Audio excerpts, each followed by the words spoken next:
అధికారం వచ్చిన తర్వాత ఈ డిగ్రీ తర్వాత పీజీ కోర్సులకి ఈ ప్రభుత్వం, జగన్ ప్రభుత్వం అధికారంలో వచ్చిన వెంటనే వాళ్ళకి డబ్బులు ఇవ్వడం, స్కాలర్షిప్ ఇవ్వడం చేతకాక ఆ పిల్లలకి చదువు దూరం చేయాలనే ఉద్దేశంతో జీవో నెంబర్ 77 పెట్టేసి పిల్లలకి ఏవైతే పీజీలు, ఎంబీఏలు చదవడానికి ఆ చదువును దూరం చేసే విధంగా ఈరోజు ముఖ్యమంత్రి గారు చర్యలు తీసుకున్నారు.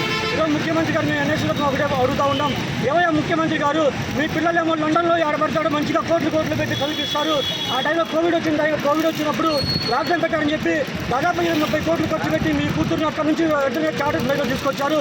కనీసం మీరు ఇక్కడ మీ ఆంధ్రప్రదేశ్లో మిమ్మల్ని అన్ని ఓటేసిన జనాలకి వాళ్ళ పిల్లలకి చదువులు దూరం చేసే విధంగా జీవో నెంబర్ 77 పెట్టి వాళ్ళ చదువు దూరం చేసే విధంగా మీరు చర్యలు తీసుకొని మాత్రమే సమన్వయంగా ఉందనే విషయం ఈరోజు మేము తెలియజేస్తా ఉన్నాం.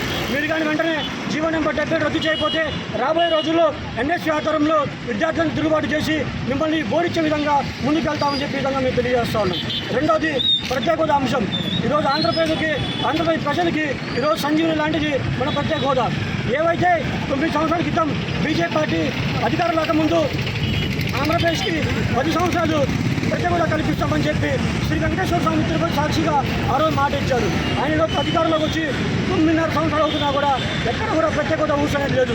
2014 ఎలక్షన్స్ అప్పుడు చంద్రబాబు నాయుడు గారు మాకు గెలిపించండి, మేము ప్రత్యేక హోదా ఇప్పిస్తామని చెప్పి ఆ టైంలో జనాల్ని మోసం చేసి ఆయన అధికారంలో వచ్చి ప్రత్యేక హోదా కాదు కదా దాన్ని ఊస కూడా ఎత్తలేదు ఎక్కడ కూడా.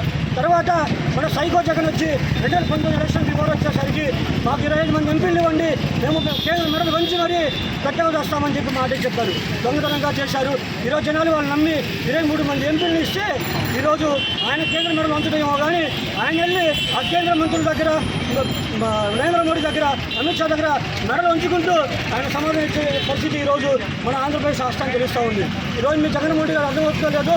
మీరు ఒక ముఖ్యమంత్రి హోదాలో మీరు వెళ్ళి వాళ్ళ దగ్గర తల వంచుతున్నారంటే ఇక్కడ ఉన్న 5 కోట్ల జనాభా తల వంచినట్టు ఆ విషయం మీకు ఆ మాత్రం తెలియట్లేదు జగన్మోహన్ రెడ్డి గారు అని చెప్పి మీరు స్టూడియో ప్రశ్నిస్తూ ఉన్నాం. మీకు రోజులు తగ్గబడ్డాయి.